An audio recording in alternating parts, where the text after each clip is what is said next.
Praise the lord అండి. Good morning. దేవుని మాటల కొరకు ఎదురు చూస్తున్నారు కదా.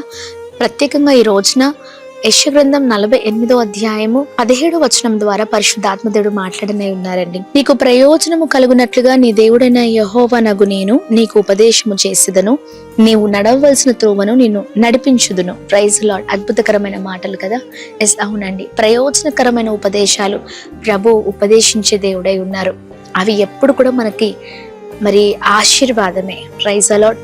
జాలర్లు మరి వారి సొంత ఆలోచనతో వెళ్ళినప్పుడు ఒక చేప కూడా వారి జీవితంలో ఆ వలలో చూడలేకపోయారండి.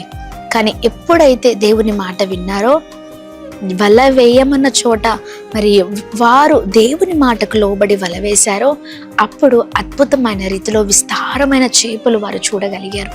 ఎస్, అంతేనండి.